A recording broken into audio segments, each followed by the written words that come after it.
Yo, what's going on, you guys? It's your boy Viral Replays back with a new gameplay. We are going to be hitting up Fortnite.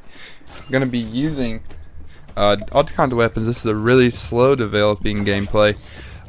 Just really wanted to get into some things I wanted to set for myself, some goals I want to set for myself on YouTube, especially on my way back. So this is going to be the rise to the top. Hopefully everybody joins along with me. We'll be doing all we can all the time. So this is what I got. Right now you're watching a gameplay of, I think I maybe have 3 or 4 kills, 4 or 5 kills. Honestly, I'm not a big pro at Fortnite. I never claimed to be. So I play the game for fun. I play the game to win, just like everybody else. You know, I have fun with the game, and sometimes my games aren't that interesting. Sometimes they are. It's just the way they come. I'm trying to pump out daily content for you guys.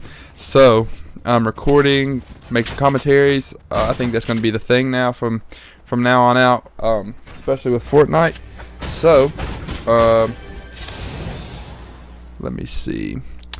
I think one of the topics that I said I was going to cover was YouTube, and my goals for myself.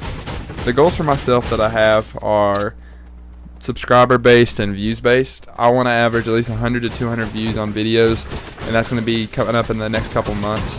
And I want to at least get 1,000 subs by the end of 2018. 1,000 subs would be monumental for me. That's 700 more people that could subscribe to me. You know, that's a lot of work. That's a lot of video making, a lot of errors, a lot of getting better at what I do. I think today in YouTube, I think everybody just gets kind of used to what they're doing, and they kind of just slack off, or they just get bored of it, and it's hard. It's really hard work. YouTube is actually really hard work. I couldn't balance that in college, so I was gone for a year from doing YouTube. College and making videos and all that was just way too much for me. I could barely do college on its own. So yeah, but I'm back. Those are going to be the views, and the plan on to get there is really kind of unknown to me right now, because I've never really had that many views. I've never really had viewers like that. I've had 1,000 views on a couple videos of mine, or 2,000 views, but you know, it's really random. It's hit or miss. I really want that consistent all the time, just getting good views, getting high numbers all the time. I think if I can maintain that, I think everything will be great. It takes a lot of work, takes a lot of time for me to do this, because I try to make my videos in the best quality. I edit my own stuff. I'm my own graphic artist. I do everything that I want, everything that I can to my channel. So, you know, show some love. The number one thing I hate is when people go on here and comment like, wow, you only got 8 kills, or wow, you only did this, or wow, you only did that. But, you know, I mean, that's just how it is sometimes. Like, when you're doing this all by yourself and you're the only one doing it, you know, you take pride in your work and you take pride in your gameplays. You know, I'm a better Fortnite player than I was a month ago, and I'm proud of that. So everything that I do is practically on my own. So some upcoming things in my life. College is coming back next month. I'm going to try to balance this in college. I have my own apartment. I lived in a dorm room for a year. I'll tell you about all the dorm room experience, actually. So the dorm room experience was really, really cool. Once you first get to college, you get to know a lot of people. That's how you meet a lot of people in college, is, you know, being involved on campus, always being on campus. And when I first got to college, I didn't think I'd be like that. I mean, in high school, I was always involved. I was always, you know, getting to know people. I love getting to know people. So I thought I'd be more, you know, getting into my studies and, you know, all that. But to be honest with you, it's really good. It's a really good experience to get to know people in college. I go to East Tennessee State University. I made a lot of friends. Like, everybody thinks of this college as being really liberal, and, you know, you're afraid to speak your mind because you might, you know, talk about something that somebody, you know, has experienced in the past and get offended. But to be honest with you, it's really easy just to talk to people, and a lot of people understand like where you're coming from, and that's kind of the people that you mesh with, and that the kind of people that you know that you're going to be friends with in 10, 20 years.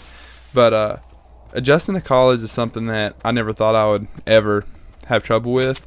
but I did. I had, let's see, it took me a couple months to get down my routine, my daily routine of doing homework, managing my time well. It's really, and my biggest tip, it's honestly really, really frustrating when you can't get it all down, because you feel like you're suffocating. You feel like you're getting like stressed out all the time. You feel like you can't do this or whatever. And for like the first month, that's how I felt. So, I mean, that's just really how college is, and to overcome college is one of the hardest things to do, and to get on a good schedule and stuff. It's really one of the reasons why college makes you grow up. College makes you grow up because you have to stick to your schedule. And for the first month of college, I had no schedule. So I had like no schedule. I was going day by day, scraping by day by day, eating, maybe once or twice a day. And it really sucked. It really did suck, because you're used to the schedule at home to where you eat 3 times a day, and you have people cooking for you and washing your clothes, and you always have clean clothes, and that if you get a stain on a shirt, you always know that's going to come out, because your mom or something can get it out. But when you live on your own, you get stains on your shirt, you got to get it out, and if it doesn't come out for you, then you got to ask somebody how they got their stains out of their shirt, or it's little stuff like that, or getting your oil changed in your car, or taking care of yourself really is what it's all about. And I've learned to really just to adapt to that, and to rely on myself a lot more than others, because once you rely on yourself more than others, you can kind of tell, like, hey, I don't really need you to do this for me anymore. And once you go to college and you're away from your parents for that first month, you're really just like, wow, this is on me now. Like, I don't have anybody to be my mom, be my dad, whatever. And that's okay, because that's the best way to learn how to grow up, is if you never, like me, if you've never done your laundry, if you've never done anything on your own or anything like that, now's the time to step up, and you have to do it. So it forces you to grow up, to become a better adult. That's just really how I can explain college for the first few months. After that, it was kind of really easy, because you get your schedule down. You find time in your day just to do stuff that you want to do, or find things that interest you more. So you go to do that, and you go to things you want to do. So necessarily, in a college town, usually if you go to a pretty big college, there's a lot of stuff to do. You find new friends. You do. After you get your college schedule down, when to do your homework, all that, that's when you really start having fun, is when, you get everything down, you get everything easy, prepared to go. And I'm going to make a how to get used to college tips and tricks, like, probably next week, because I know a lot of people are going to be looking forward to that. And a lot of people really need that. Like, getting used to college, it's not hard, or it's not easy. College is one of the hardest things I've ever done, and sometimes it's a little bit overrated. I will say it's overrated, but for the most part, just living on your own is a whole different experience, and I hope you guys really understand that.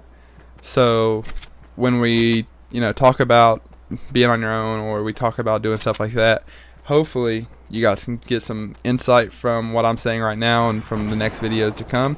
But so college, living in a dorm room, was really, really cramped. I lived, I don't know how many cubic feet or whatever. I don't know how big the room was. All I can say is I had one bathroom, two beds, 2 desks, and pretty much a closet that you could pull out.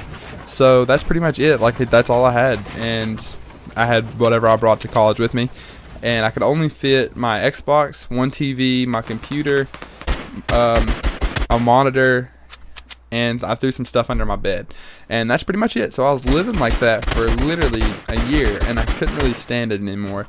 I had a pretty cool roommate. He was all right. I didn't like hate him. I didn't, it was just, we're friends now. It's great. Like, it's just, somebody that I'll never forget, because he was my first dorm roommate, and I think we'll be friends for a really long time. Or if I see him out somewhere, I'll just be like, hey, but you really get to know somebody that way when you live with somebody like that, and it really feels good, because you know that they have your back. And I think it was great to really meet him, and his name's Chase Armstrong. He done a really good job as a roommate. He never really gave me any problems, nothing. I mean, it was always a really good time. You know, he he never really bothered me. He always, stuck to his side of the room, whatever. So, he never really took anything from me. One of my roommates, one of my best friends from high school, his roommate was actually gay. He stole his money all the time. He smoked pot in his room the whole time, and he gave him a lot of troubles. I was really, really, really thankful that I got somebody that I could relate to, I could hang out.